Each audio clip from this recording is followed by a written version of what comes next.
지금 여러분들은 좀 이런 거죠. 일상의 삶 속에서 수행이 이제 계속 적용되어지고 있는 과정이에요, 그죠? 그럼 이제 잘 될 때도 있고 안 될 때도 있고, 그거 계속 이제 반복해 나가면서 조금씩 발전하고 이제 그런 과정인데, 처음에는 사티가 굉장히 중요한 일을 중요했었죠. 그죠? 왜냐하면 그때는 사티 빼고는 아무것도 없으니까. 그러니까 사티가 제일 중요했죠. 그러니까 그럴 때는 이런 느낌이죠. 사티가 이 모든 것을 관장하는 듯한, 관리 감독하는 것 같은. 왜냐하면 사티가 있는 것과 없는 것에 큰 차이가 나니까. 그죠? 사티에 의해서 사티가 거기 있고 사티가 뭔가 이렇게 관리하는 느낌이 들 때는 그래도 그 번뇌로부터 이제 많이 이렇게 물러나 있는 그런 상태가 되는 거죠. 근데 사실 지금 같은 경우는 보살님이 단순히 어떤 마음가짐, 견해 이것이 전부가 아니라 골고루 여러 가지 지혜들이 그동안 많이 이렇게 정립이 됐잖아요. 발전이 됐잖아요. 그죠? 가장 기본적인 건 물론 견해에 대한 지혜이지만 그 외에도 도사에 대해서, 도사의 성질에 대해서, 그리고 막 이렇게 이기고 싶고, 내가 이거 말싸움에서 이겨야지라고 하는 그런 어떤 탐심이 일어날 때, 이미 탐심이 일어나 있다고 아는 순간에, 알아차리는 그 마음에 탐심의 성질에 대해서 어느 정도 이해하는 지혜도 함께 있잖아요, 지금은. 그게 예전하고 많이 다른 점이죠, 그죠? 예전에는, 그러니까, 지금 이런 마음이 일어나는구나, 그게 전부였어요. 그러다 보니 이런 마음이 일어나네, 탐심이 일어나네 라고 하는 사티는 분명한데 어느새 내가 그 탐심을 막 따라가고 있거든요. 그러니까 번뇌에 그냥 이렇게 휩쓸려가고 번뇌에 져버리는 경우가 많았던 거죠. 그럼 그때는 이제 마음이 그런 의무심을 가졌어요. 아니 분명히 내가 수행을 했는데, 분명히 내가 알아차렸는데 왜 안 되지? 왜 자꾸 번뇌가 일어나고 왜 자꾸 번뇌를 따라가지? 근데 지금은 어떤 점이 달라졌는가 하면은 그렇게 사티하는 마음에 이런 이기고 싶어 하네, 막 말싸움에서 내가 막 더 잘나고 싶어 하네 라고 한 사티 할 때 그 사티 안에 이미 그 이기고 싶어 하고 내가 어떻게 되고 싶고 더 잘나고 싶은, 더 잘난 사람이 되고 싶어 하는 그런 탐심들, 또는 어떤 어머니 말씀에 대해서 반응하는 도사의 마음을 지켜볼 때 그 도사에 대한 이해, 이런 것들이 항상 함께 있거든요. 그럴 때는 이제는 사티가 아니라 지혜가 뭔가 이렇게 관리, 감독하는 느낌이 되는 거죠, 이제. 그거는 굉장히 다른, 뭐랄까, 레벨이 다르다고 하나? 수준이 완전히 다른 거죠, 이제. 그죠? 물론 또 그 지혜보다 수준이 더 다르긴 하지만, 어쨌든 이제는 그 사티가 끌어가는 수행이 아니라 지혜가 중심이 되는 수행. 지혜가 중심에서 뭔가 이렇게 좀 관리하고 있다는 느낌? 그런 수행을 하고 있기 때문에 알아차렸을 때 뭔가 예전보다는 훨씬 더 번뇌에 덜 휩싸이고 번뇌에 덜 당하게 되는 거죠. 그래서 우리가 알아차림만으로는 이제 충분하지 않다고 이렇게 표현할 수 있는 건데, 알아차림만으로 충분하지 않다고 표현하는 이 말은 표현 하나인데 굉장히 많은 의미가 있는 것 같아요. 다양한 의미가 있는 것 같아요. 지금 보살님의 경우는 이제 이런 의미를 쓸 수 있다는 거죠. 그리고 이제 그 문을 열고 들어가는 순간에 그 말을 듣잖아요. 말씀을 듣잖아요. 그렇게 사실 그리고 그 말씀을 듣는 순간에 보살의 마음에서 일어나는 마음의 어떤 반응, 도사의 반응, 어떤 탐심의 반응, 이런 것들이 우리가 지금 지나고 난 다음에 그것에 대해서 설명을 하니까 뭔가 이렇게 하나하나 일어나는 것 같지만 사실 그 순간에 함께 있는 쫙 그냥 한꺼번에 쫙 일어나는 것이잖아요. 그죠? 쫙 일어나는 것이라서 자칫 잘못하면은 사실은 그런 어떤 생각의 내용이 끌려갈 수 있는데 그 지혜가 이끌어가는 수행을 할 수 있기 때문에 그때도 이제 그런 도사는 일어났지만 그 도사의 마음을 계속 따라가서 나눌 수 있는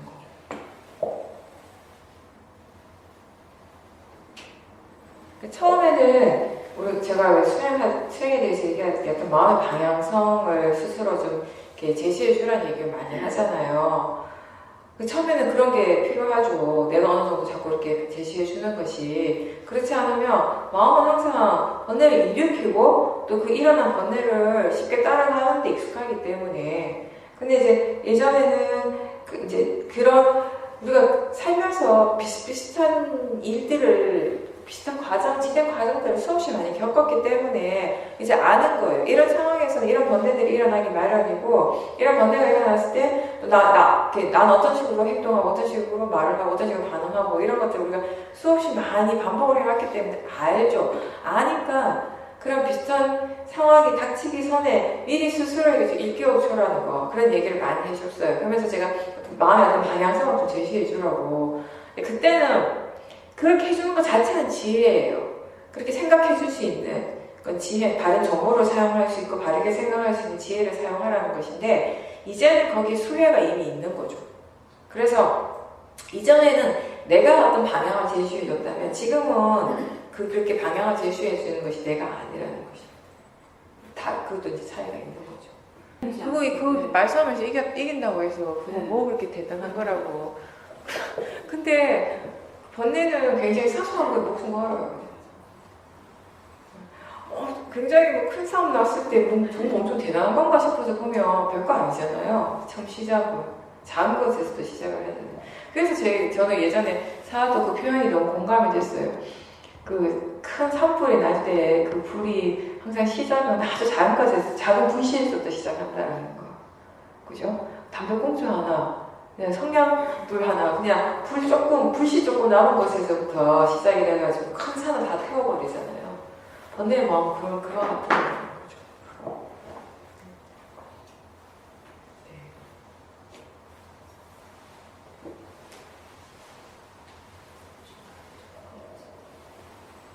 네, 그거는 꼭 생각하는 성질만이 그런 것이 아니라 보는 것도 마찬가지고 듣는 것도 마찬가지예요. 그죠? 제 말 잘 들리죠? 마이크 안에도. 네. 사실 우리한테 일어나고 있는 건 그 일어난 그 자체예요. 그 작용이라고 그 표현을 우리가 하는데, 현상이라고 할 수도 있고 뭐 행위라고도 할 수 있을까요? 본 그 자체인 거죠. 그죠? 그리고 듣는 그 자체, 들은 그 자체고 생각하는 마음 그 자체인 거죠. 그죠? 근데 그것이 일어날 때, 이런 실제가 일어날 때, 실제는 항상 관념과 함께 일어나는 거잖아요. 그죠?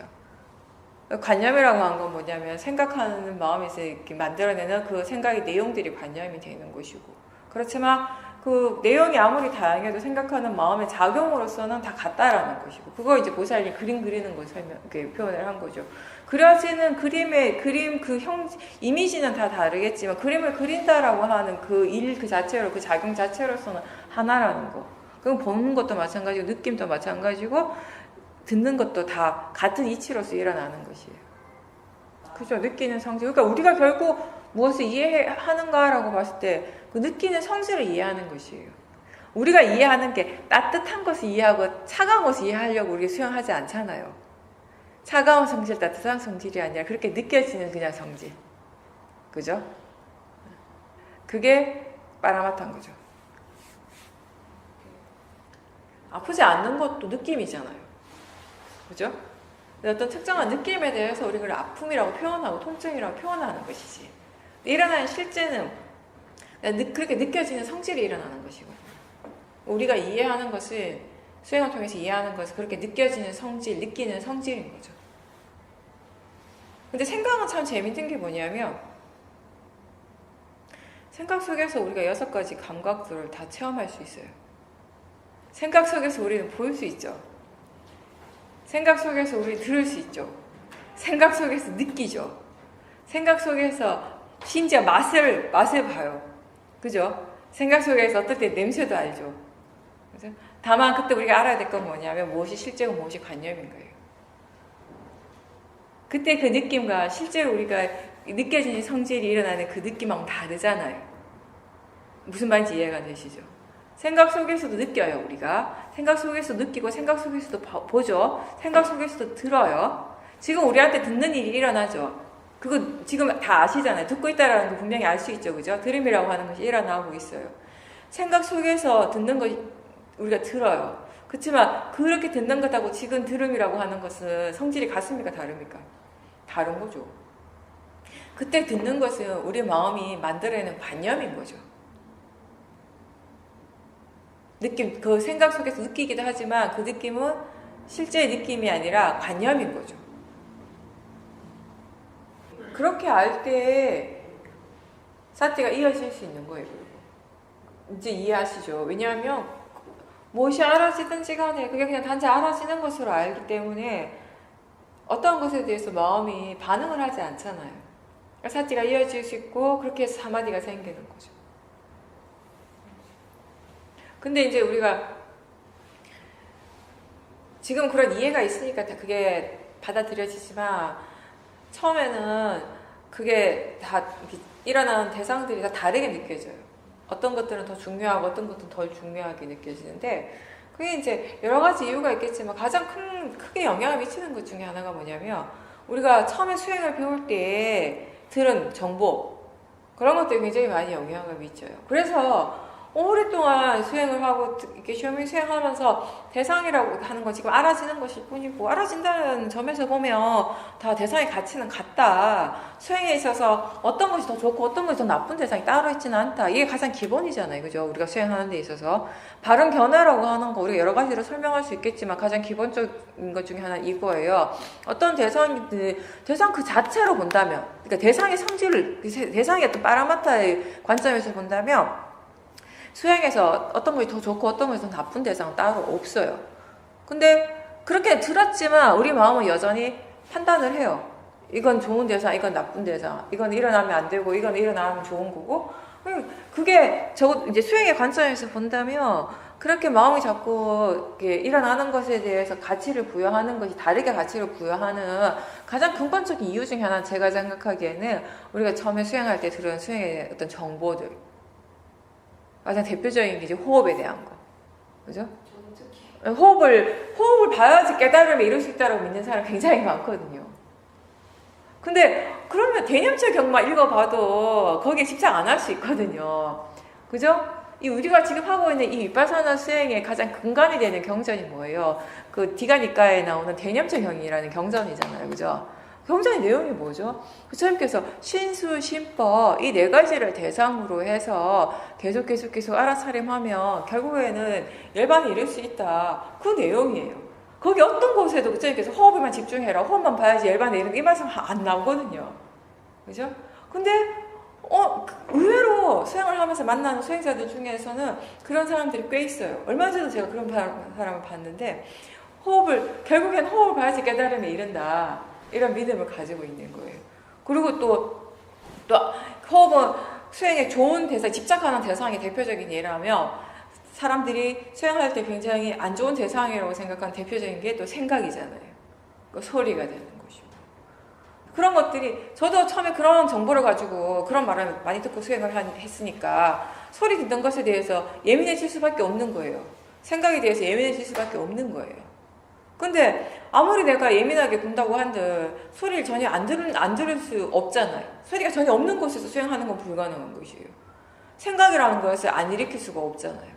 그러니까 아무리 내가 애를 쓰고 용을 써도 내가 어떻게 해서 육문을 통제한다라고 하는 건 세상 불가능한 일이거든요. 그렇게 해서 우리가 마음의 질을 좋게 하는 건 불가능한 거예요.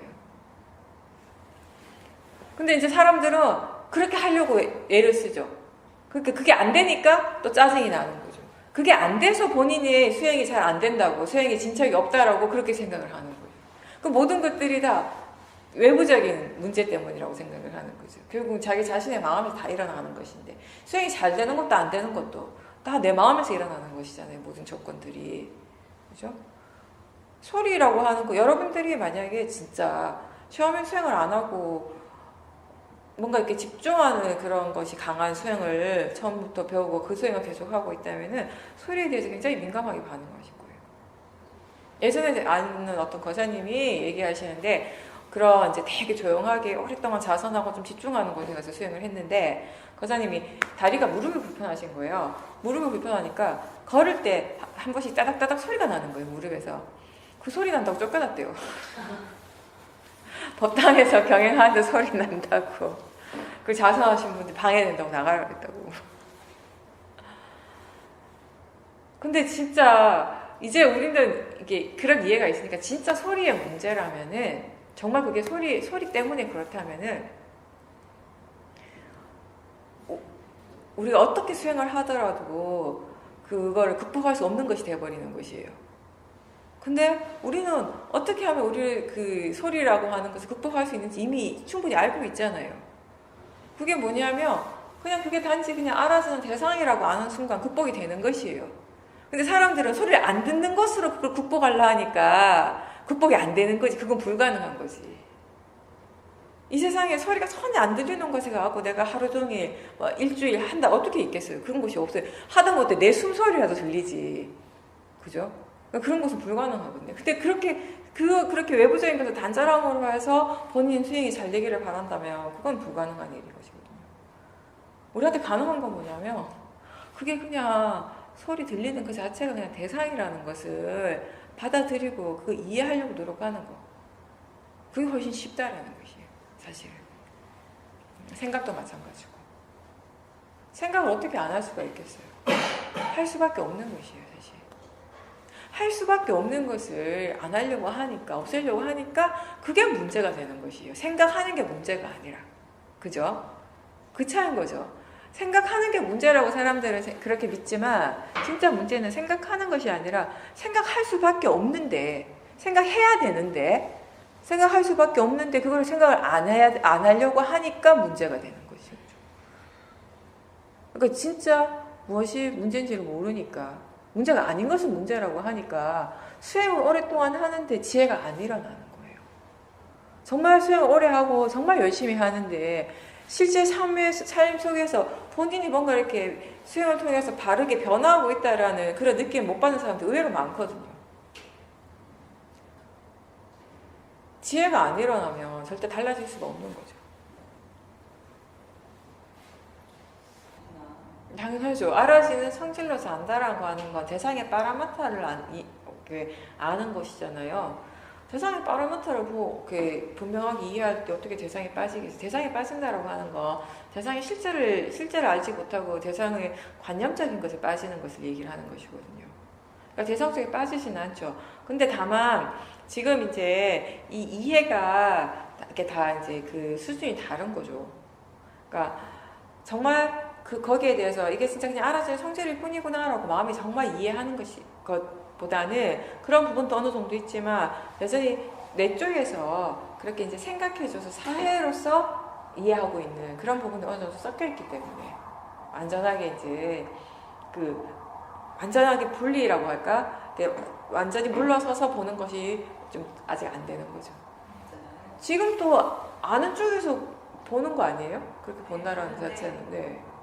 이게 이제 아는 쪽에서 보는 것인지 아니면 아는 것을 알아차리는 것을 다시 알아차리는지. 그러니까 내가 궁금한 건 뭐냐면 차이점, 보살님 말하는 그 두 가지 차이점이 하나는 그냥 일반적으로 알아차림을 하고 있는데 이 알아차리는 마음이 이 대상에 빠라마타 대상의 성질에 대해서 어느 정도 이해를 하고 있어요. 이해를 하는데 그 이해가 아직까지 충분하지 않은 거예요. 그래서 깊이가 있지는 않은 상태이기 때문에 대상으로부터 물론은 나고 있지만 그냥 아직 대상만 바라보고 있는 그런 상태이고 또 다른 하나는 이 대상을 바로 보는 사티가 아니라 알아차림을 다시 알아차리는 그런 사티를 하면서 대상을 함께 보는 사티. 이 두 차이인 건지. 그거 왜 그런가 하면 마음이 이렇게 수행하는 마음이 관심이 지금 아무래도 대상의 성질 쪽으로 그쪽으로 많이 대상 쪽으로 많이 기울어져 있는데 이 대상 쪽으로 기울어져 있다고 표현은 그렇게 하지만 내가 예전에 보살님이 대상 중심으로 하는 그거하고는 다른 거예요, 차원이. 왜냐하면 지금은 우리가 수행을 하면 처음에는 단순히 사티를 계속 개발시키려고 노력할 때 그때 수행은 그러니까 지금 알아지는 거, 소리 듣고 있다는 걸 알 때 그냥 들음이라고 하는 것이 대상이라는 거 알잖아요. 그죠? 그럼 듣고 있구나 또는 보고 있구나 생각이 일어나네 그런 정도의 알아차림이 있어요. 그죠? 그게 이제 전부예요. 그때는. 근데 지금은 그런 정도의 사티가 아니라 사티 할 때 이미 어느 정도 지혜가 항상 일어나고 있어요. 그 수행하는 마음에 지혜가 있기 때문에 수행도 예전하고 달라지는 거죠. 지혜는 항상 뭔가에 대해서 관심을 가지는 마음이에요. 뭔가에 대해서 항상 흥미가 있어요. 뭔가를 알고 싶어 해요. 어떤 탐심으로서가 아니라 진짜 궁금해하는 거예요. 지금 보살님 그 얘기를 하시는 거잖아요. 뭔가 수행을 하다 보면 내가 아니라 마음이 뭔가 되게 궁금해할 때가 있잖아요. 이거 왜 그렇지? 이거 도대체 뭐지? 라고 이렇게 질문을 하면서, 그죠? 그러면 마음이 지가 그렇게 궁금해하니까 자연스럽게 그쪽에 관심을 가지게 되는 거예요. 그쪽을 바라보게 돼요. 그러면 아무래도 그쪽에 더 집중을 하게 되죠. 그죠? 네. 그렇기 때문에 여기 지금은 이 마음이 대상이 알아지는 성질, 대상이라고 하는 단지 알아지는 것이, 알아진다라는 것, 그 성질이라는 것이 과연 어떤 것인지 이런 것에 대해서 굉장히 관심을 가지고 집중하고 있는 상태인 거예요. 그러다가 보니까 그게 양쪽을 다 한꺼번에 보는 것이 분명하지 않을 수는 있죠. 근데 그거 전혀 상관없는 거예요.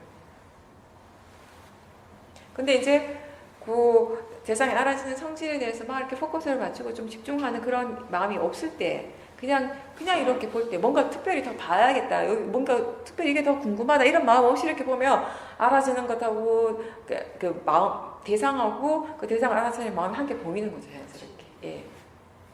이게 뭐냐면 이게 바로 마음의 성질인 거예요. 마음이 어떤 것에 더 관심을 기울이는가, 어느 쪽으로 더 방향을 가지고 그쪽으로 기울어져 있는가, 거기에 따라서 나타나는 결과는 다 다를 수밖에 없는 것이에요. 근데 이것도 지금의 보살님 마음의 지금의 조건이 이만큼이라는 것이에요.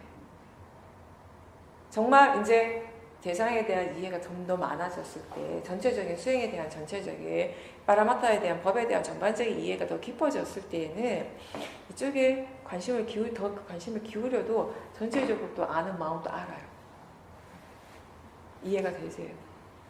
그러니까 지금 그렇다고 해서 그게 세상의 전부는 아니에요. 수행의 전부는 아니에요. 네, 그걸 아셔야 돼요. 지금 수행이 이렇게 되어진다고 해서 그게 수행의 전부는 아니라고요. 항상 뭐냐면 지금의 마음에서 알아지는 것이 요만큼이라는 것이, 이게 전부라는 것이지. 도사가 일어난 것까지는 아셨는데 그 다음에 수행을 어떻게 해야 될지 잘 모르신 거잖아요. 그죠? 우리가 나하고 가까운 대상일수록 수행하기가 더 힘듭니다. 일단 도사가 일어났다라는 걸 알 때 제일 좋은 방법은 뭐냐면 지금 마음의 견해가 어떤지, 마음이 지금 어떤 생각들을 하고 상대에 대해서 어떻게 생각하고 있는지, 어떤 견해를 가지고 있는지를 볼 수 있다면 그게 가장 좋습니다. 분명히 번뇌가 일어난다라고 하는 건 가장 근본적인 원인이 결국 우리 마음의 견해거든요. 마음가짐이거든요. 그리고 우리가 번뇌에 대해서 이해를 한다라고, 번뇌의 성질을 이해한다라고 할 때 중요한 부분 중에 하나는 뭐냐면은 사실 그 번뇌가 어떻게 해서 일어나게 되는가, 번뇌의 진짜 원인에 대해서 이해하는 것이거든요. 그걸 이해하기 위해서 가장 필요한 게 뭐냐면 도사가 일어날 때나 탐심이 일어날 때 그때 마음에서 어떤 견해가 어떤지, 마음가짐이 어떤지를 보는 것이에요. 특히 어떤 사람하고 대화를 하다가 이제 이 관계 속에서 이런 도사가 일어난다라고 하면요, 내가 그 상대에 대해서 지금 어떻게 생각하고 있는가, 그런 것들을 한번 점검해 볼 필요가 있어요. 지금 상대에 대해서 내가 어떻게 생각하고 있는가가 사실은 그 밑바닥에 어떤 기본적인 마음가짐, 견해를 보여주는 것이거든요. 그런 것들을 점검할 수 있다면 좋고요. 근데 이미 도사가 너무 강해져가지고 뭘 어떻게 해야 될지 모를 때는 사실은 견해를 보는 것이 불가능하거든요. 그때는 우선 뭘 하는가 하면 몸의 감각으로 좀 관심을 돌리세요. 일단 대화 속에 화가 났다라고 하는 것은요, 결국엔 뭐냐면 그 대화의 내용이 지금 마음에 안 드는 거예요. 가장 기본적으로는. 그죠? 근데 그냥 가만히 있으면 마음은 계속 그 대화의 내용 쪽으로 끌려가거든요. 거기서 자꾸 집중을 하게 돼요. 계속 그것에 대한 생각을 하게 돼요. 그럴 때 마음의 관심을 다른 대상 쪽으로 좀 바꿔주라는 것이에요.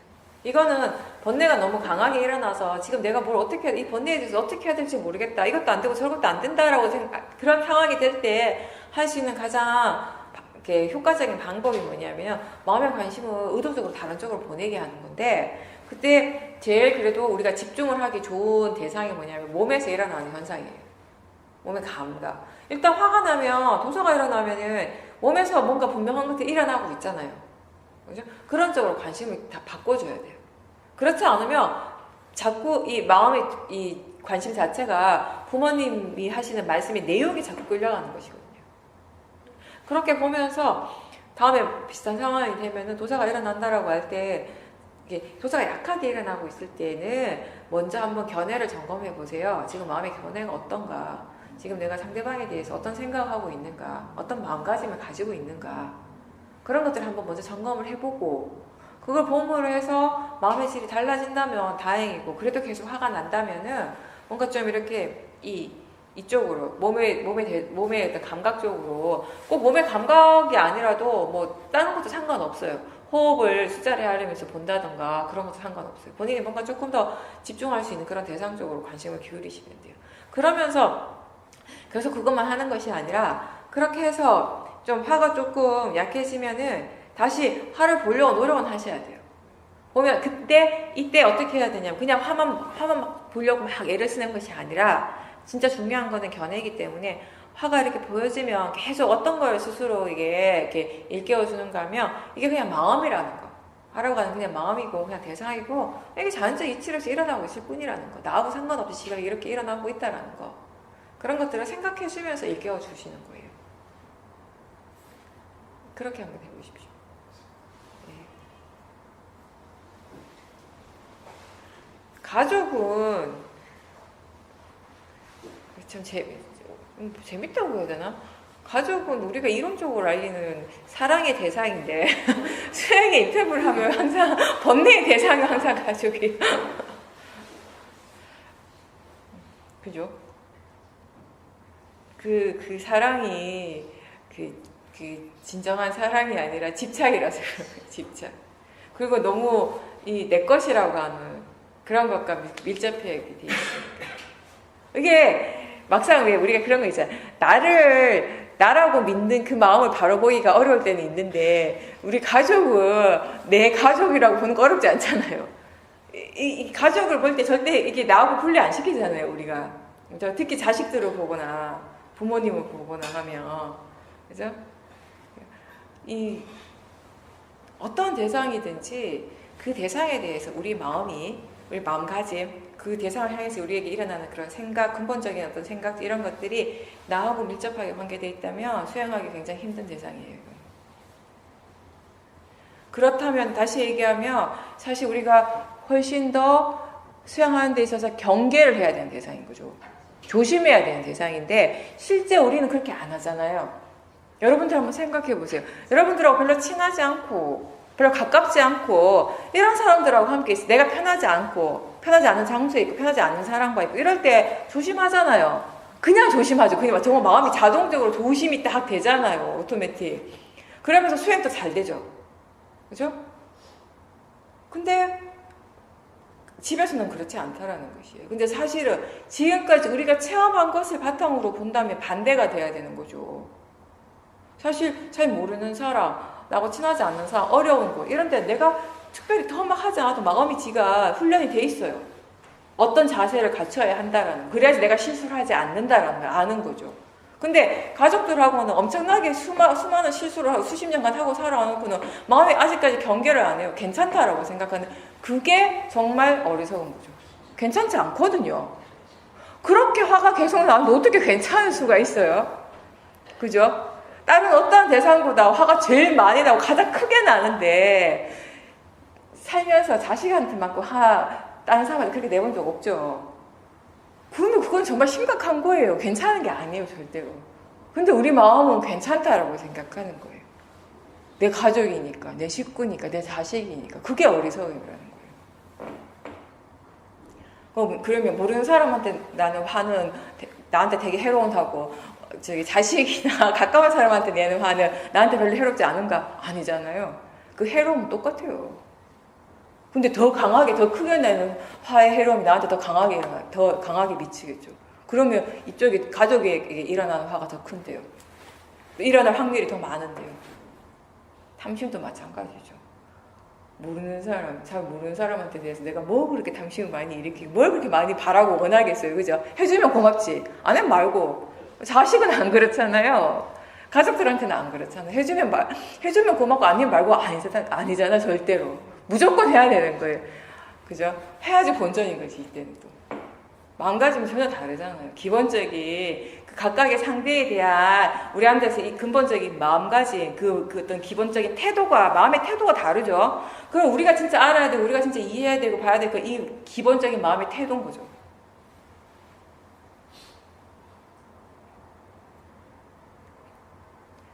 가족들하고 있을 때 진짜 크고 작은 화들이 많이 일어나잖아요. 그거 되게 간과하는 거죠. 다른 사람한테, 내가 잘 모르는 사람한테 내가 막 나도 모르게 화를 내거나 그런 모습들을 보여주면 되게 창피하게 생각하잖아요. 안 보이고 싶잖아요. 근데 가족들한테는 상관없다고 생각해요. 근데 사실 다른 사람에게 보여주고 안 보여주고가 중요한 게 아니거든요. 이미 그런 마음이 일어났다라는 것이 나한테 중요한 것이지. 어떤 것이 중요한지 모르는 거예요, 우리가. 그렇게 보면. 그죠? 내가 화가 났다라는 게 저 사람이 모르니까 참 다행이다. 이게 얼마나 어리석은 거예요. 지금 보니까. 그죠? 근데 우리 여전히 그럴 때가 있거든요. 내가 이런 생각한 거 사람들이 몰라서 다행이다. 이러고 있거든요. 그죠? 내가 화내고 내가 이런 사람이라는 거 저 사람이 알아서 어떡하지? 이렇게 걱정하잖아요. 그 사람, 그게 걱정할 것이 아니라 내 마음에서 그런 것들이 일어났다라는 거. 그리고 왜 그렇게 일어났는지 우리는 생각할 수 있어야 되고, 그것에 대해서 수행을 할 수 있어야 되는 것이죠. 그렇게 따지고 보면 진짜 아직까지도 우리가 모르는 게 많잖아요, 사실. 그런 마음들 은연중에 계속 일어나거든요. 똑같은 가족한테 막 화를 내는 걸 다른 사람한테 제3자에게 그렇게 화를 내면은 내가 얼마나 그 사람한테 창피하겠어요. 근데 가족한테 창피 안 해. 그만큼 안 창피하잖아요. 오히려 막 너 때문이라고 그렇게 생각하고 스스로를 막 합리화시키죠. 그게 다 뭐가라는 것이죠. 그런 마음들 우리는 알아야 된다는 것이. 그런 마음에서 일어나는 그런 어처구니 없는 반응들, 그런 말도 안 되는 어리석은 생각들, 그런 것도 우리는 알아야 되는 것이에요. 그런 생각들이 바르지 않다는 걸 알아야 돼. 그런 반응들이 잘못된 것이라는 걸 분명하게 이해해야 된다는 것이에요. 가족들하고 있을 때 진짜 우리가 수행을 더 열심히 해야 되는 거죠, 사실은. 왜냐하면 조금만 그 경계심이 무너져도 번뇌가 걷잡을 수 없이 일어나는 것이 가족 간의 관계거든요. 우리 인터뷰하면서도 그런 얘기 얼마나 많이 나와요. 어머니 때문에. 그 부모의 은혜에 대해서는 여러 번 말씀하셨어요. 우리 제가 몇 번 얘기했잖아요. 한쪽 어깨에 어머니를 올리고 한쪽 어깨에 아버지를 올리고 그 평생을 그렇게 살아도 부모님 은혜는 다 못 갚는다라고. 그런 이야기는 몇 가지 있죠. 부모의 은혜가 정말 지중하다 이런 얘기는 여러 번 하셨어요.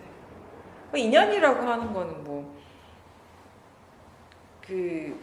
그런 건 있죠. 이제 우리가 정말 어마무시하게 수많은 생을 살았어요. 그거를 비유하시는 경전에 어떤 내용이 있냐면, 전생을 계속 이제 우리가 또 이제 윤회를 하고 계속 윤회를 했잖아요. 그죠? 그러면서 한 생이 끝나고 죽었을 거 아니에요. 죽으면 나중에는 이제 이 살이 다 무너지고 뼈가 남잖아요.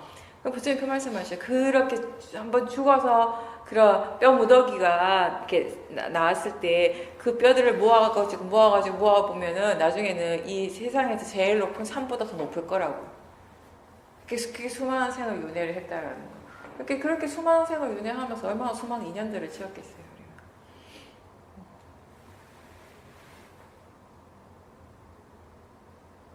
근데 저는 그렇게 생각해요.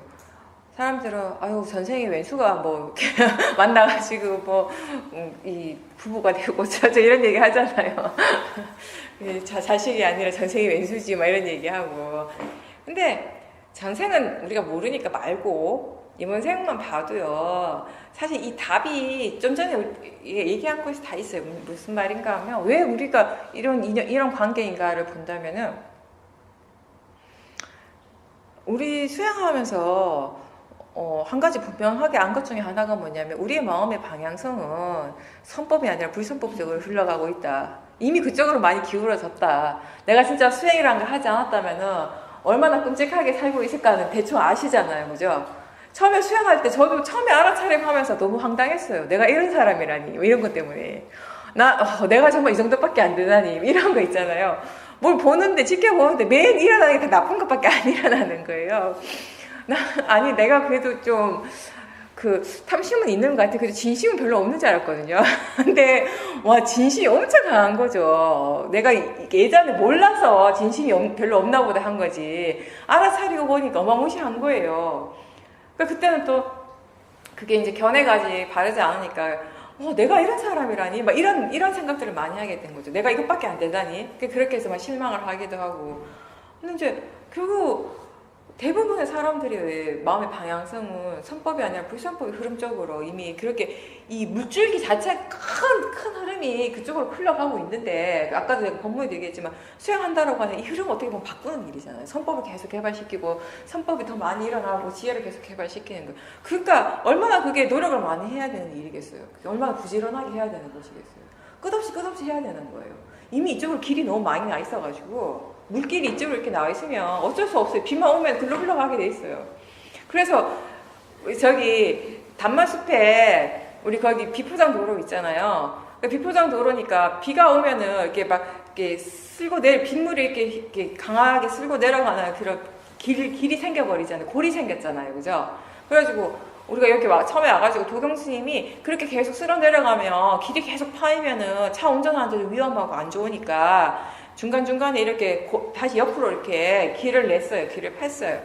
근데 이게 이 흐름의 이 줄기 자체가 오랫동안 이미 그렇게 파여서 왔기 때문에 아무리 이렇게 옆으로 많이 내도요. 큰 비가 한번 내리고 장맛비가 한번 내리고 나면 우리가 나중에 낸 길은 온데간데 없어요. 원래의 길만 계속 살아있는 거지. 그래서 지금도 일기예보에서 내일 비가 많이 온다고 하면 도경스님은요 삽 들고 가가지고 길을 다시 더 파내요 계속. 그렇게 하지 않으면 금방 없어지거든요. 우리 마음의 길도 마찬가지인 거예요 거의.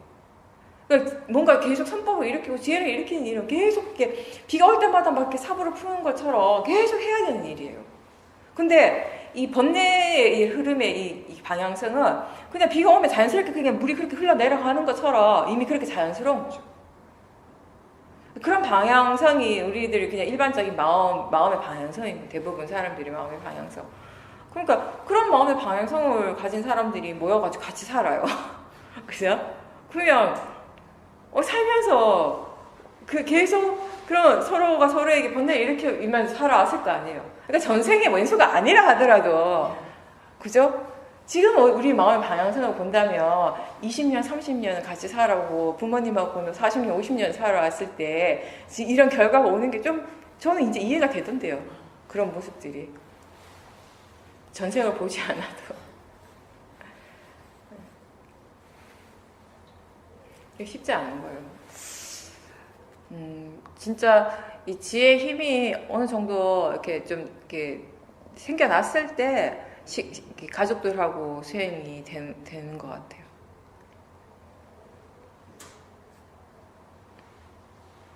그리고 굉장히 어느 정도 수행이 좀 된다 하더라도 항상 조심해야 되는 대상들입니다. 항상 조심해야 돼요. 언제 어느 틈을 타고 이 번뇌라고 하는 것이 불쑥불쑥 일어날지 모르거든요. 그 가능성이 굉장히 다양하기 때문에 많기 때문에 그거는 전생의 일이 아니라 이번 생에 우리가 그렇게 만들어 놓은 조건의 결과예요. 사실은. 어릴 때부터 한번 생각해 보세요. 부모님한테 얼마나 많이 짜증내고 좋지 않은 마음을 일으킨 지 얼마나 많은지. 그죠? 우리 부모님 너무 훌륭하시고요. 이런 마음보다는 그죠? 작은 것에 대해서도 짜증내고 화내고 좋지 않게 얘기하고 막 함부로 행동하고 그런 것들이 하나하나가 다 신구의 삼업을 우리가 원인을 많이 지었잖아요. 그래서 항상 조심을 해야 되는 거죠. 예전에 사도가 예전에 저 이제 가물가물한데 기억이 그런 얘기 하셨어요. 사도도 워낙 문제아셨으니까 세상에 잘못된 행동이란 행동 다 하는 그런 문제아였다고 당신이. 근데 당신 가족들은 다 똑똑하고 공부도 잘하고 형제가 9명인가 10명인데 그 중에 7명인가 8분이 의사라면서요. 다 이렇게 잘 나가는 분인데 사도 혼자 공부도 안 하고 맨날 사고 치고 막 그러셨대요. 그러다 보니까 부모님한테 혼도 많이 나고 그래서 큰 사화도 하고 시어머니 큰 사화도 하고 유난히 그렇게 인연이 깊어지신 것도 어릴 때부터 하도 많이 사고를 치니까 사고 칠 때마다 큰 사고 한 번씩 칠 때마다 사화도 아버님께서 절로 쫓아낸 거죠. 가서 큰 사화도 밑에 가서 이제 공부 좀 하고 오라고. 큰 사화도 하고 사화도 아버님하고 되게 친하셨다 하더라고요. 그 신도였대요. 그래서 어릴 때부터 큰 사화도 밑에서 공부를 많이 하신 거예요. 근데 이제 사화도가 수행하고 우울증 때문에 이제 수행을 계속 하셨잖아요. 하지 않을 수가 없었다 하시더라고요. 왜냐하면 그래도 우울증 때문에 별의별 걸 다 해봤는데 결국 성공을 못한 거, 우울증에서 벗어나지 못했는데 유일하게 수행을 통해서 가능성을 보셨다 하더라고요. 아, 이거 계속하면 지금은 완전하게는 아니지만 이걸 계속하면 여기서 벗어날 수 있겠다라고 하는 자신이 이제 생겨가지고 계속 이제 수행을 하셨는데 그러면서 점점 삶 속에서 수행을 하는 것이 이제 되어진 거죠. 일상생활 속에서 이제 점점 수행을 하게 되니까 가족들하고 수행을 하게 되는 거죠. 그러면서 부모님에 대한 생각들이 달라지게 됐다 하더라고요. 부모님 바라보는 이제 시각이 달라지게 된 거죠. 굉장히 이제 이렇게 일상 삶 속에서 삿띠를 계속하고 지혜가 생겨나니까 다른 것보다 부모님에 대해서 되게 감사한 마음이 일어났다 하더라고요. 그런 감사한 마음이 일어나고 그러니까 그때 진짜 부모님을 사랑하게 됐다 하시더라고요. 근데 본인이 그런 마음이 일어나니까 딱히 그런 마음을 부모님한테 표현을 안 했지만 부모님들이 느끼시는 거예요. 그러니까 그러면서 관계가 다시 되게 좋아졌다라는 그런 말씀을 하셨어요.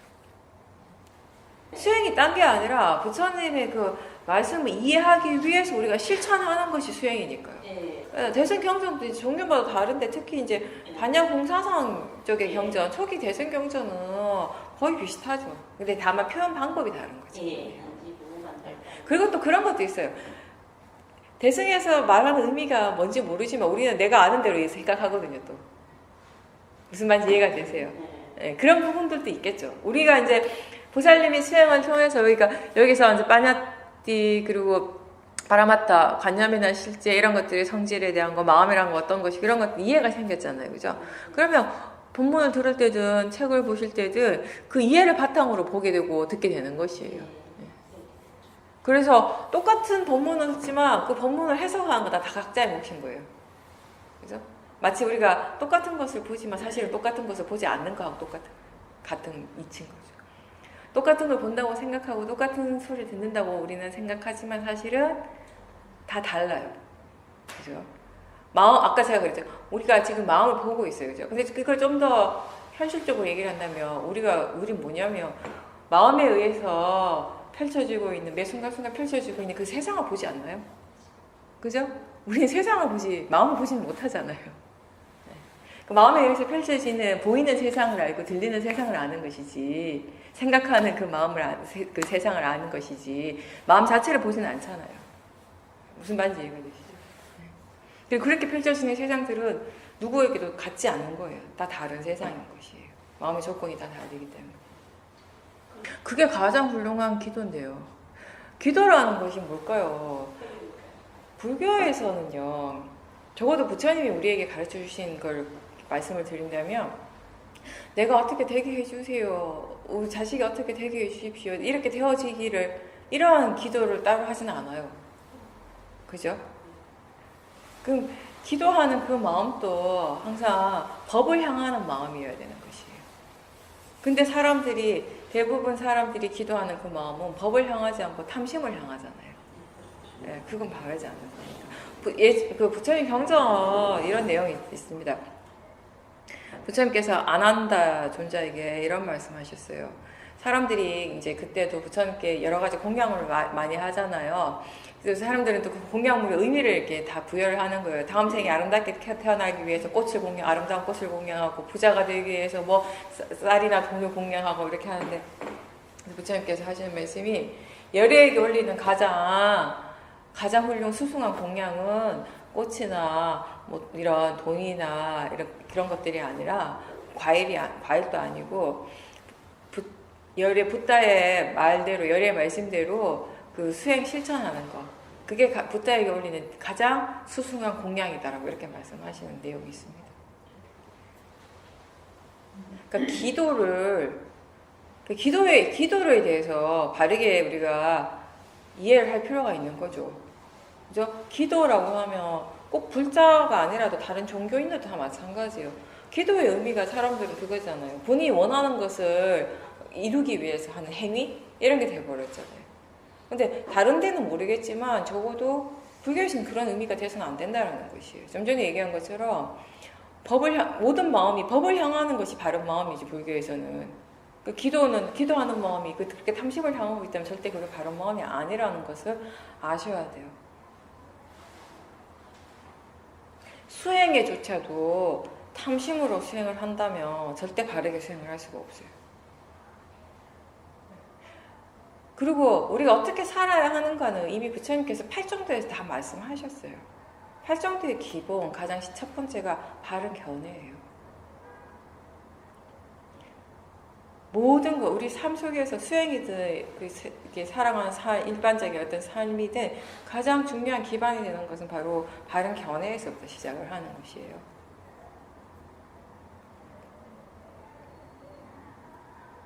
그래서 내가 지금 바르게 살고 있는가, 바르게 수행을 하고 있는가, 우리가 점검할 수 있는 그 척도가 그건 거죠. 내 삶 속에서 지금 팔정도가 실현되고 있는가 아닌가.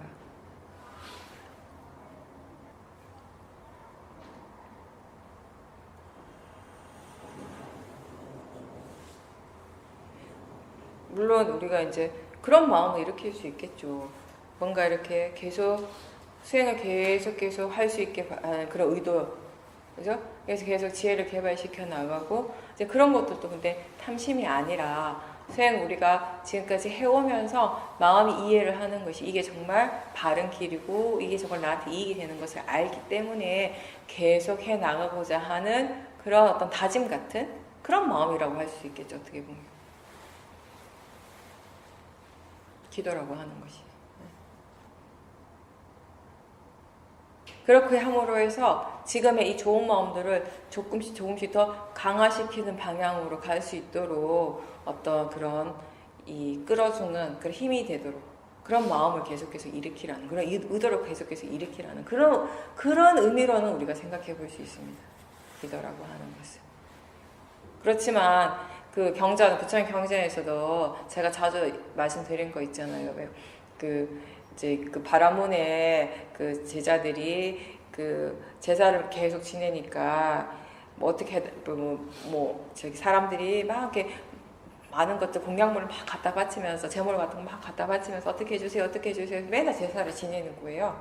제사 지내고 막 어떻게 해달라고 이제 기도하고 그런 걸 하니까 부처님 그때 처음 부처님 밑으로 이제 출가한 지 얼마 안 된 젊은 스님 부처님께 여쭤보는 거예요. 부처님 저기 바라문의 그 제사장들은 그렇게 기도하고 계속 제사 지내고 하는데 그렇게 하면 정말 그렇게 사람들이 원하는 대로 됩니까? 라고 궁금해서 이제 부처님께 여쭤보니까 부처님이 바로 답을 안 하시고 어떻게 하냐면 그 겐지즈강 앞에서 계셨는데 그 앞에 있는 그 돌을 하나 잡고 이렇게 강물에다 던지세요.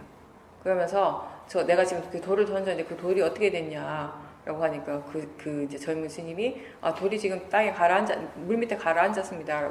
그러면 네가 여기서 한 석 달 열흘 열심히 그 돌아 물에 떠라 열심히 한번 기도해봐라. 그럼 돌이 물에 뜨겠냐? 안 뜨잖아요. 뜰 수가 없는 거잖아요. 네. 그러니까 그 사람이 죽고 난 다음에 남아있는 사람들이 아무리 열심히 막 기도해가지고 그 사람이 천국에 갈 수 있기를 그 사람이 뭐 극락에 갈 수 있기를 아무리 열심히 기도한들 결국 그 사람은 자기 업대로 가는 것이에요. 원인 결과라는 것이에요. 네. 그러니까 그런 식으로 바라는 기도는 아무런 의미가 없다라는 것이죠.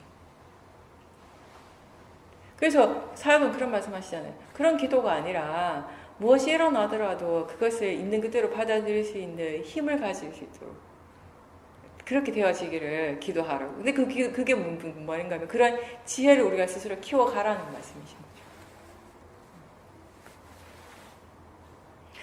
저번에 그 해피 뉴이얼 얘기도 했잖아요. 항상 행복하기를, 항상 건강하시기를 말은 그렇게 하지만 사실은 그건 불가능한 일이거든요. 다만 어떤 일이 일어나든지 간에 그것이 있는 그대로 받아들일 수 있는 힘이 생기기를 그런 마음가짐으로 살 수 있다면, 그리고 단순히 그게 마음가짐으로 끝나는 것이, 바람으로 끝나는 것이 아니라 그렇게 되기 위해서 실천을 하는 것이죠. 그것이 중요한 거. 네. 근데 이제 그런 건 있더라고요. 우리 마음이라고 하는 건 정말 내가 알 수 없는 뭔가예요, 진짜. 내가 알 수 없는 뭔가가 있어요. 그러니까 그 마음의 힘이라고 하는 어떤 에너지 같은 거 있잖아요. 그러다 보니까 왜 위파사나에서는 우리가 그런 경험을 하지 않지만 집중하는 사마타 수행하는 사람들 그런 걸 한 번씩 경험하죠. 강하게 집중을 했을 때, 그 집중이 굉장히 강해졌을 때 어떤 이상의 보통의 마음들이 체험할 수 없는 특별한 어떤 체험들을 하게 되는 거. 그런 부분들은 있죠. 이제. 네. 근데 저는 그렇게 생각해요. 그런 것들조차도 정말 어떤 사람들 그 얘기 하잖아요. 예전에 어떤 그 고사님 얘기를 하기에 본인이 정말 기도를 정말 열심히 해가지고 그 기도의 어떤 체험을 했다, 효과를 봤다, 이러면서 그런 얘기를 하는데, 그래도 한 가지 우리가 항상 기억해야 될 것은 뭐냐면, 결국 일어나는 것은 그 어떠한 것도 원인 결과의 이치를 벗어나지 못한다라는 것이에요. 그 기도가 그 일이 일어나게 하는 어떤 큰 역할을 했을 수는 있어요. 어떤 마음의 힘을 쫙 모아주는 어떤 마음의 어떤 에너지적인 측면에서 본다면 그렇지만, 저는 절대 그게 전부라고는 생각하지 않아요. 부처님 말씀이 어떤 하나의 결과가 일어나기 위해서 수많은 조건들이 필요하다고 그랬거든요. 그러니까 그 사람은 그 일이 그렇게 되어질 수 있는 다른 조건들도 이미 갖춰져 있는 상태였던 거죠. 그렇기 때문에 가능한 것이에요. 그러니까 한번 보세요. 똑같이 기도를 열심히 하는데 어떤 사람은 되고 어떤 사람은 안 되잖아요. 그죠? 그러면 나도 이렇게 열심히 해. 난 저 사람보다 기도 더 열심히 했는데 왜 나는 일이 이렇게 안 풀리지? 이런 사람들이 있잖아요. 그죠? 정말 기도만으로 그게 다 이루어지는 것이라면 사실 말이 안 되는 거지. 근데 이 세상에 우리가 절대 피해갈 수 없는 한 가지 법칙이 뭐냐면 원인 결과의 법칙이에요. 그러니까 그게 하나의 조건은 되겠지만 전부는 아니에요. 그러니까 그 나머지 그러니까 기도를, 남들이 봤을 때 기도를 해서 와 기도빨이 받는다라고, 저 사람 기도 덕분에 저렇게 됐나 보다라고 하는 그 사람들도 사실은 그것 하나만의 조건이 아니라 다른 조건들이 어떤 식으로든 갖춰져 있는 상태였다라는 걸 저는 그렇게 이해를 하는 거죠.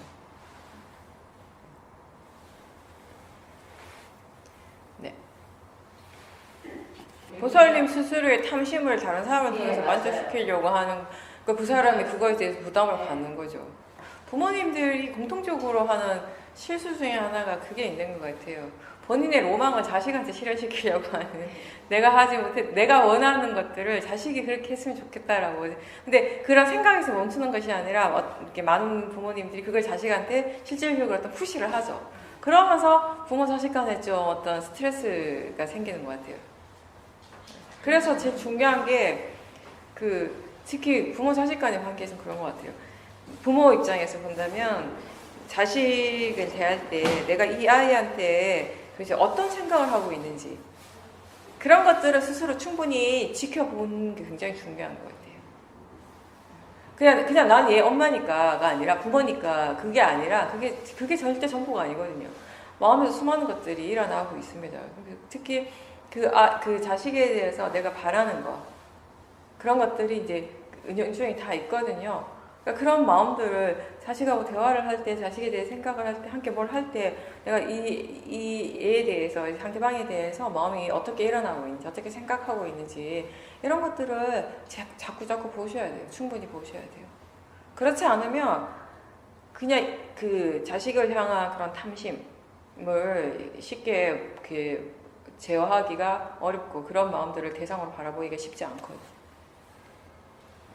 그런 생각들을, 자식을 향한 본인의 마음들의 생각들을 솔직하게 이렇게 직접적으로 대상으로 볼 때, 이게 전부 다 탐심이라는 것을 그때 알게 되는 것이니까요.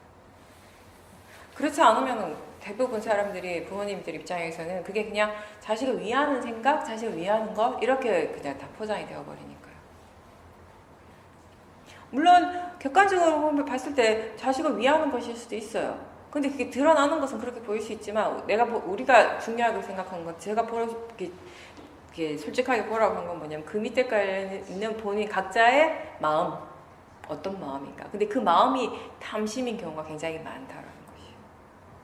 그게 문제를 일으키는 거죠. 진짜 정말 탐심 없이 자식을 위하는 것이라면 문제를 일으키지가 않겠죠. 거기 탐심이 있기 때문에 진심이 일어나는 것이에요. 탐심이 있기 때문에 문제가 생기는 것이에요. 예전에 사도 인터뷰하실 때 이렇게 들었는데, 한국 부부가 수행하러 왔는데, 부부가 이제 딸과의 관계가 너무 안 좋아가지고 그 얘기를 인터뷰에서 되게 많이 했나 봐요. 그럼 이제 사도가 이제 여러 가지 말씀해 주시고 하면서 수행하면서 이제 어느 순간 그분들이 이제 좀 깨달으신 것 같아요. 본인들이 딸에게 대해서 너무 이렇게 바라는 것이 너무 많았다는, 그렇게 되기를 바라는 그런 온통 그런 마음으로 항상 딸을 대했다는 거. 그래서 이제 집에 가서 딸을 봤을 때 그냥 얘는 그냥 얘 그대로의 그 모습이라는 걸 처음으로 그런 생각을 했다는 것이에요. 그러니까 너무 본인의 어떤 생각이 강하다 보니까 자식을 향한 본인의 어떤 기본, 이렇게 되어져야 한다라는 생각, 어떤 본인만의 어떤 그런 탐심이 너무 강한 상태에서 항상 그렇게 살아오다 보니까 어떻게 보면 딸의 어떤 있는 그대로 보는 것이 아니라 본인이 만든 그 마음에서 투영된 그걸 계속 바라보고 살았겠죠. 그러니까 그 진짜와 그 투영된 그 이미지와의 갭이 항상 있는 거잖아요. 다른 딸들이 힘든 거죠. 본인이 그런 능력이 안 되는데, 그렇게 살 수가 없는데, 그렇게 살아야 된다고 강요하니까 그것도 얼마나 힘든 일이에요. 내가 할 수 없는 거 자꾸 하라고 하니까. 근데 부모님이 이제 그래도 다행히 나중에 깨달은 거죠. 그냥 자식을 있는 그대로 바라보니까 화가 날 일이 없더라는 것이에요. 생각하지만 그게 본인한테 일어날 때는 사람들이 어떻게 생각하냐면 얘를 위한 거라고 생각하죠. 다 너를 위한 것이 이렇게 돼버린 거예요. 본인한테. 남한테서 그런 얘기를 남이 하는 거 보면 아이고 그렇게 할 필요 없다고, 본인 욕심이야 라고 하는데, 그게 자기 자신에게 일어나면 그때는 다 니를 위한 건데 왜 그러냐고 이렇게 되는 거죠. 그게 그 마음을, 탐심의 마음을 대상으로 바로 보지 못하니까요. 우리는 번뇌가 일어날 때 그 번뇌를 자기 자신에게 유리한 쪽으로 포장하는 거 굉장히 잘하거든요. 도사는 항상 지대로 지를 변호를 해요. 항상 스스로 보호를 해요. 그래서 왜 화가 날 수밖에 없는가를 항상 얘기하고 있어요. 화가 날 때는. 그리고 탐심은 항상 이게 얼마나 좋은 것인가를 항상 어필하고 있습니다. 그리고 우리는 항상 거기에 속아요. 그죠? 탐심은 항상 이게 너무 좋다는 걸 항상 우리한테 막 어필해요. 그리고 화의 마음은 항상 화를 낼 수밖에 없다는 걸 항상 우리한테 변호를 하고 항상 끊임없이 설명을 하고 있고, 우리 항상 당하고. 그러면서 그렇게 막 바깥으로 나가 있던 그 촉을 본인 쪽으로 돌리셔야 돼요. 보살님한테 지금 진짜 중요한 건 바로 그 부분이에요. 그러니까 딸의 어떤 행복한 결혼 삶 생활을 보는 걸 통해서 내가 나를 스스로 만족시킬 것이 아니라, 보살님의 현재는 보살님 스스로 만족시킬 수 있습니다. 충분히. 그런 능력이 있어요. 할 수 있어요. 어떻게 해야 되는지도 아세요. 근데 왜 과거에 집착하세요? 이미 지나간 건데? 그거 이미 옛날 열정이 지나갔고 지금 어떻게 할 수 있는 일도 아니에요. 그죠? 지금 이미 충분히 행복하세요. 지금 이미 어떻게 하면 행복한지 충분히 알고 계셔요. 그죠? 근데 그 과거에 집착하는 모아가 그 현재를 보지 못하게 하는 것이에요. 보살님은 보살님 현재에 충실하시면 됩니다. 그게 가장 행복한 거예요. 그걸 하지 않는다면 이 시간이 지난 뒤에 보살님은 또다시 지금의 이 시간을 후회하게 되실 거예요. 그럼 계속 후회마다 끝나는 거예요. 지금에 충실하지 않는다면. 지금 충실하는 것이 내 인생에 가장 행복할 수 있는 길이에요. 그렇죠. 그러니까 그거에 대한 해결도 딸이 자꾸 보살님이 딸의 가족들을 서포트를 해주면서 만족을 얻는 것이 해결책이 아니라, 거기서부터 분리가 돼서 그 과거에 대한 어떤 불만족스러운 마음, 어떤 그런 것들을 충분히 보살님 스스로 대상으로 보면서, 그렇게 해서 보살님 지금 현재가 행복해질 수 있는 것이 되어야죠. 그죠? 충분히 행복한 네. 네, 지금도 충분하지만 또 그 과거에 대한 불만족스러움, 이런 과거에 대한 어떤 그 후회, 이런 것들도 대상으로 이제 보는 거죠. 그걸 딸의 가족을 통해서 내가 보상을 받으려고 애를 쓰는 것이 아니라, 그 불만족스러워하는 마음, 과거에 대해서 내가 이랬었으면 더 좋았을 걸 하는 그런 생각들, 그 모든 것들을 대상으로 지켜보면서 그런 것들이 자연스럽게 이제 사라질 수 있도록, 더 이상 일어나지 않도록 그렇게 이제 수행을 하시는 거죠. 그게 바른 방법인 거죠. 그걸 모르니까 사람들은 그런 바른 방법을 모르니까 하나밖에 못해요. 자식한테 집착을 하는 거예요. 내가 못 가졌으니까 난 그렇게 못했으니까 너라도 해라. 내가 이만큼 밀어줄게. 근데 왜 너무 못하니 이렇게 되는 거예요. 우린 그렇게 할 필요가 없는 거예요. 우리는 확실한 방법을 알잖아. 이 방법은 이렇게 확실하지도 않고 이 방법은 별로 효과도 없어요. 우리 확실하게 나를 위한 방법을 안다라는 거예요. 지금 이 순간에 충실하는 거, 지금 이 순간에 깨어 있는 거. 그죠? 본대가 많아도 관찰하는 것 자체는 재밌다면 그거는 이제 바르게 관찰하는 것이죠. 왜냐하면 이제 머리로 그렇게 막 생각하고 걱정을 많이 한다고 해서 그 일이 해결되지도 않잖아요. 그죠? 괜히 그거 생각해서 해결되는 것도 아닌데 계속 거기에 대해서 집중해서 생각을 하는 거 본인 스스로 굉장히 힘든 일이잖아요. 그죠? 그렇게 할 필요가 없다라는 거 그래도 조금 아는 거죠, 마음이. 근데 법국에 보면 유명하신 부처님 말씀이 있잖아요. 어리석은 마음은 아무리 생각해도 어리석은 생각만 하고 지혜로운 마음은 지혜의 생각만 한다고. 그러니까 생각하는 게 잘못된 건 아닌데 포인트가 뭐냐면 문제를 해결하려면 생각을 해야죠. 근데 진짜 중요한 건 뭐냐면 그 생각하는 마음이 번뇌인데 생각해봤자라는 거죠. 그러니까 수행은 뭐냐면은 생각하지 말라는 것이 아니라 그 생각을 지혜롭게 할 수 있도록 하는 것이 이제 수행인 거죠. 일어나면 안 돼라고 해도 될 것 같으면 세상에 그러면 여기 아무도 안 계세요. 일어나면 안 돼 생각 열심히 해가지고 안 일어날 것 같으면 다 지금 바깥에서 행복하게 사는데 여기 와서 모태로 수행하겠어요. 다 편안하게 그냥 살지. 거의 그런 식으로 살았죠. 그러니까 지혜롭게 생각한다라고 하는 것은 뭐냐면은 그 수행하는 마음이 최대한 탐심이나 진심의 힘이 약할 수 있도록 우리가 거기에 대해서 이제 수행을 한다라는 것입니다. 이전에는 모든 생각들이 거의 탐심의 생각 아니면 진심의 생각이었잖아요. 그러다 보니까 생각하는 그 자체로만으로도 우리가 굉장히 많이 힘들었어요. 굉장히 많은 에너지를 소모하게 되고 막 탐심으로 생각 꼭 이렇게 돼야 되고 꼭 이렇게 돼야 되는데 안 되면 어떡하지? 라고 불안해하고 걱정하고 계속 실제로 일어나는 건 아무것도 없는데 아직 뭐가 일어날지도 아직 모르는데 생각 속에서는 모든 게 다 일어나 버려요. 아까 얘기한 것처럼 생각 속에서는 우리가 보기도 하고 듣기도 하고 느끼기도 하고 심지어 맛도 알고 냄새도 알고 다 알아요. 그런 것들을 하루 종일 하고 있는 거예요. 엄청 피곤한 거거든요. 있지도 않은 걸 계속 만들어내는 것이기 때문에 우리가 지금 할 수 있는 가장 최선은 마음이 지금 이렇게 생각하고 있구나. 마음이 지금 이러고 있구나. 불안한 마음이 일어나고 이런 느낌들이 일어나고 있구나. 이런 생각이 지금 이런 느낌이 일어나게 하는구나 라고 이런 것들. 이런 몸과 마음이 진행 과정들을 최대한 알아차림하려고 노력하시는 거예요. 그거는 당연하죠. 지금 어떤 게 일어나고 이렇게 일어나고 있고 마음이 지금 이러고 그건 당연한 거예요. 그렇게 하고 있다라는 거 아시면 돼요. 그냥. 그럴 때 그걸 대상으로 본다라고 하는 거 마음이 지금 이런 생각하는구나. 마음이 이렇게 하고 있구나. 이런 정도의 사태하시면 돼요. 그냥 가볍게. 너무 이렇게 안으로 들어가시지 말고.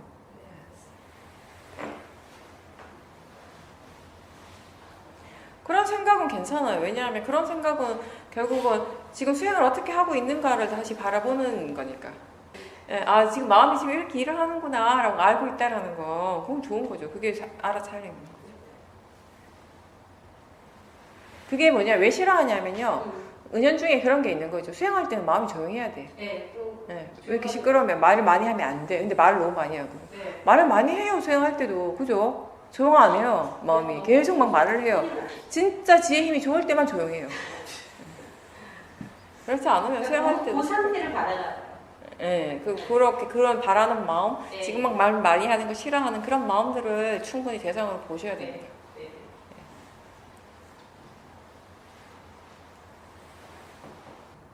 그리고 또 수업을 하시다 보면 어떤 내용적인 부분에 집중할 때가 있어요, 마음이. 수업의 내용. 그러면 아무래도 또 그때는 사티가 약해지고 아니면 사티가 없기도 하고. 그냥 그리고 온전히 다 사티를 두겠다 이거 그렇게 바람직한 자세는 아니죠. 그게 중간중간에 지금 사티 하는 거 알아차리는가? 라고 한 번씩 물어보시고 그러면서 점점 사티 힘이 좀 더 좋아지는 걸 스스로 느끼실 수 있을 거예요. 그렇게 계속 노력하시다 보면. 그리고 노력은 필요는 한데 노력하시는 건 맞아요. 하시는 건 맞아요. 그러니까 우리가 어떤 특정한 매일 반복되는 일상이 있잖아요, 그죠? 그럼 매일 반복되는 일상 속에서 내가 이렇게 스스로 사티 힘이 점점 좋아질 수 있도록 의도적으로 계속 이렇게 또 노력을 하는 건 참 좋은 건 맞는데, 근데 다만 거기에 너무 이제 노력하는 그 마음에 너무 이렇게 탐심이 많이 들어갔다라는 게 그게 좀 잘못된 것이고, 지금 그걸 아셨으니까 그런 건 탐심을 이렇게 온전히 받기 때문에 마음이 또 바르게 생각했던 거예요. 꼭 45분 동안 그렇게 왜 하려고 했는지, 왜 그게 꼭 필요한지 이런 생각을 할 수 있었던 거거든요. 그건 이제 지혜가 있었기 때문에 이제 그런 생각을 하셨고. 이제 그렇게 노력하신 거는 잘하신 거예요. 앞으로도 수행을 하실 때 그런 노력을 기울이시는 건 하셔야 돼요. 그렇게 하면서 점점 그게 노력을 기울인다는 것 자체가 마음에 관심을 두는 일이거든요. 그리고 관심이 있어야지 수행을 할 수가 있어요. 수행을 잘 하실 수가 있어요. 이렇게 계속 하다가 보면 마음이 조금씩 어떨 때 사티가 좀 더 잘 되고 어떨 때 잘 안 되고 이런 것들 감을 좀 잡게 되는 것이에요. 그리고 사티가 있는 것과 사티가 없는 것이 어떤 분명한 차이가 있는지 그것도 또 아시게 되고, 그런 것들을 하나하나 알아가는 것이요. 그냥 단순히 그걸 아는 것에서 끝이 나지 않고 그런 이해들이 결국 45분간 온전하게 사티를 줄 수 있는 그런 결과를 나중에 낳게 하는 조건이 되는 것이에요. 그러니까 선생님이 내가 45분간 사티를 둬야지 하는 그 마음이 조건이 돼서 45분간 사티를 줄 수 있게 되는 것이 아니라 그 하나하나 어떤 그런 이해가 생기는 거. 어떤 때 사티가 잘 되고 어떤 때 잘 안 되고, 또 사티가 있다는 것과 없다라는 것이 어떤 분명한 차이가 있는 것인지, 그런 거, 견해가 바르다라는 것이 어떤 것인지, 견해가 바르지 않을 때는 마음의 느낌이 어떤지, 이런 모든 것들이 다 이해가 되어질 때, 그때 온전하게 45분간 사티는 그냥 되어지는 것이 되는 거예요. 그런 과정. 그리고 꼭 사티를 둬야지라고 하는 그런 느낌보다는 그냥 느낌을 계속 알아차림하겠다라고 하는 그런 마음으로, 그런 생각으로 수행하시는 것도 하나의 방법이 될 수 있어요. 몸의 느낌, 몸의 감각, 아니면 어떤 마음의 느낌이라든지 그런 것들에 대해서 계속 마음이 이제 계속 관심을 기울이는 거예요. 그러면 이제 이렇게 되는 거죠. 학생들하고 얘기도 하고 수업에 대해서 생각도 하고 수업의 내용에 대한 생각도 계속 오고 가고 있는데, 한쪽 마음에서는 이쪽에서는 또 계속 또 느낌을 알아차리는 그 일을 계속 하고 있는 거예요. 우리 마음은 그렇게 일할 수 있거든요. 근데 욕심이 없다 하더라도 또 사티가 안 이어질 때도 있을 거예요. 그러면 중요한 거는 결과적으로 봤을 때 이번 시간에 사티가 이어졌다 안 이어졌다 이게 아니라, 그럼 사티가 이어졌다면 내가 그때 수행을 어떻게 했는지, 마음이 어떻게 수행을 하고 있었는지, 사티가 잘 안 됐다면 왜 사티가 잘 안 됐는지에 대해서 마음이 궁금해하고 그런 것들을 이해하려고 하는 그런 마음, 그런 관심, 그런 노력이 중요한 거예요. 결과 자체가 중요한 것이 아니라 그냥 자연스럽게 그냥 지금은 사티 해야지 안 그래도 사티를 하잖아요. 하는데 가끔씩 지금 수행하나라고 궁금할 때 사티 하는가라고 그냥 생각만 해서도 또 바로 사티가 일어나잖아요. 지금은 뭐 이런 거죠. 예전처럼 아예 없는 사티를 막 불러일으키려고 애를 쓰거나 저 멀리 가고 있는 사티를 막 데려오고 이런 에너지를 사용하는 것이 아니라, 기본적으로 사티가 있을 때가 많죠. 많은데 이제 그 사티하고 있음을 다시 분명하게 아는가 알지 못하는가, 그건 좀 다른 부분인 거죠. 그래서 어떨 때는 그런 것도 있을 거예요. 분명히 사티가 없지는 않았어요. 있는데 사티 힘이 약한 거죠. 사티 힘이 약하고 그렇게 사티하고 있었다는 걸 다시 분명하게 알지 못하는 상태. 이런 상태들도 많이 있는 거죠. 그러니까 그럴 때 그냥 아주 그냥 가볍게 그냥 질문만 한번 하셔요. 지금 알아차리는가? 지금 사티 하는가?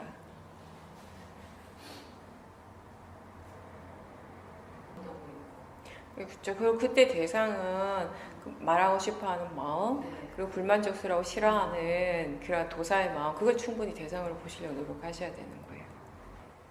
번뇌를 지켜보는 거, 그리고 지켜보는 것까지는 할 수 있지만 그 번뇌를 지켜봄으로 해서 어느 정도 지혜가 일어나야지 우리가 거기서 멈출 수가 있거든요. 그 지혜가 없으니까 결국 말을 하게 되는 거예요. 그때. 그리고 분명히 그때 보면서 그 말하는 것이 옳지 않다라는 것도 아는 마음도 분명히 있어요. 그거는 바른 마음이거든요. 근데 그 힘이 약하니까 그냥 번뇌를 따라가는 거예요. 말을 하면서 또 후회를 해요, 나중에 또. 네, 그런 것들을 수없이 반복하시면 우리 또 되풀이 하거든요. 그게 바로 마음의 성질이고 번뇌의 힘이 그런 것이죠. 그 번뇌의 힘을 약하게 할 수 있는 거 우리가 번뇌를 이해하는 것이에요. 번뇌를 이해하는 만큼 그 번뇌의 힘이 약해지는 거예요. 그 번뇌의 힘이 약해졌을 때 그 무한 반복을 이제 덜 하게 되는 거예요. 더 이상 되풀이하지 않을 수 있게 되는 거죠. 수없이 무한 반복하고 있잖아요. 그 과정들. 뻔히 알면서. 사퇴하려고 노력하는 것이 결국은 지혜의 힘을 키우기 위한 조건이거든요.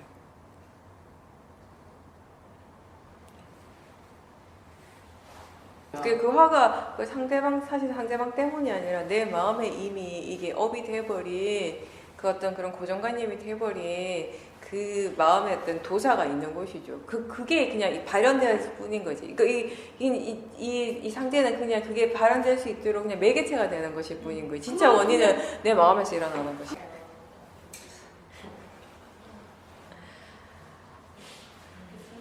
맞아요. 예. 실제로 사람들이 누가 나한테 막 욕을 하면 화가 나잖아요.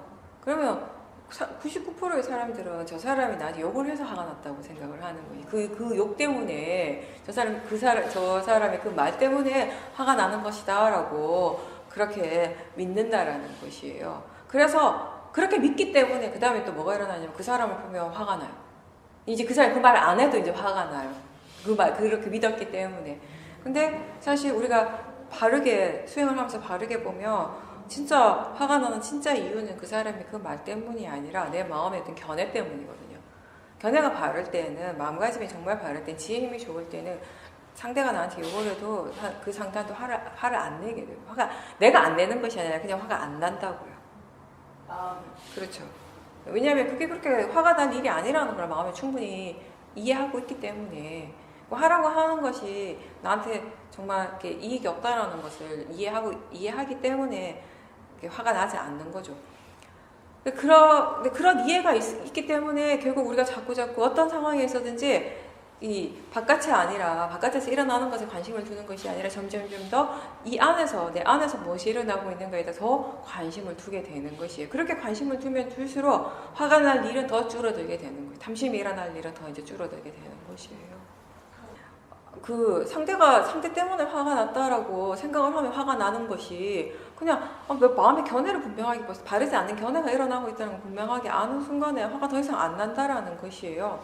그러면 그 화가 진짜 어디에서 나는 것인지, 화가 진짜 왜 일어나는 것인지에 대해서 우리가 바르게 새롭게 배우게 되는 것이에요. 수행이라고 하는 건 그런 것이죠.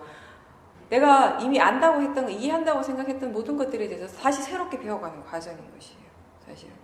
그렇게 새롭게 배우고 나니까 내가 바르게 알지 못해 아예 몰랐던 것들도 말할 것도 없이 많지만 그와 동시에 잘못 이해했던 것, 바르게 알지 못했던 것 또한 너무 많은 것이에요. 근데 그렇게 바르게 이제 알아가는 그런 과정인 것이죠. 그렇게 바르게 한 개를 하나라도 우리가 분명하게 바르게 아는 순간 우리는 그 순간 행복해지는 것이에요. 예. 좀 전까지만 해도 그 사람 얼굴만 봐도 괴롭고 화가 났는데 그게 내 마음의 견해 때문이라는 게 이해하는 순간 행복해져 버리는 것이 그게 바로 마음인 것이에요. 그러니까 내가 행복할 수 있는 것이 아니라 내가 행복하게 만들 수 있는 것이 아니라 내가 아무리 행복하고 싶어 해도 우리의 마음의 관심이 저 바깥으로 나가 있어 행복하지 못해요. 근데 진짜 그 번뇌의 원인이 무엇인가를 바르게 이해하는 순간 그 순간에 행복해지는 것이에요. 그러니까 행복이라고 하는 것도 화라고 하는 것도 내가 일으키고 내가 만들 수 있는 것이 아니라 모두가 다 그것이 일어날 조건이 갖춰지는 순간 그 조건대로 일어나는 자연적 이치라는 것이. 그래서 아무리 행복하려고 애를 써도요 그 조건이 갖춰지지 않으면 행복할 수 없다라는 것이 진리예요. 사람들은 행복해지고 싶어는 하잖아요. 행복해지고 싶어 하는데 행복해질 수 있는 이치에 대해서 모르니까 행복해지고 싶은 마음만 점점 더 강해지니까 더 불행해지는 듯이 느껴지는 것 같아요. 이해가 되시죠? 행복하고 싶은데 자꾸 행복 안 한 거예요. 점점 그게 점점 계속 반복이 되니까 점점 행복을 향하는 그 탐심은 더 강해지고 행복을 바라는 그 마음은 더 강해지고 그게 커지면 커질수록 반대급부적으로 지금 내가 더 불행하게 느껴지는 것인 거죠. 더 내가 지금 힘든 게 느껴지는 것인 거죠.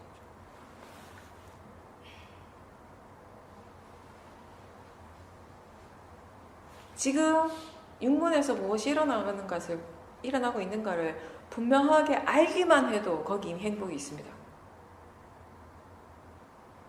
여러분들이요, 화가 나는 순간에 어떤 사람에 대해서 갑자기 막 화가 나는 순간에 그 화를 대상으로 분명하게 알아차리는 순간 거기 이미 행복이 있어요, 사실은.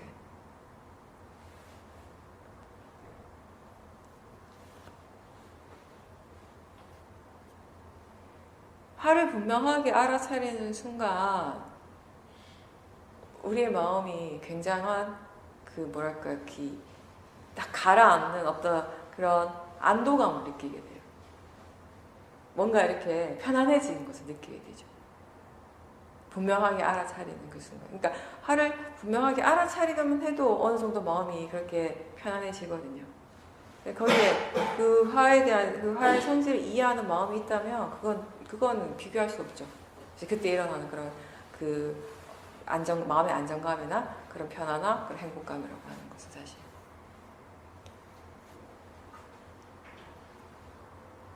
알아차림 하는데 전혀 마음의 느낌이 변화가 없다면 그러면 그 번뇌를 바라보는 마음의 견해가 바르지 않기 때문에 분명하게 바른 견해로서 분명히 알아차림 한다면 항상 거기에는 뭔가 마음을 가라앉히게 하고 편안하게 하는 느낌이 분명히 있습니다.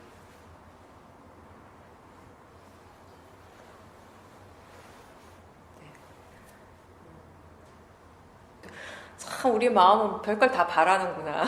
심지어는 빨리 아침이 됐으면 좋겠다. 그죠?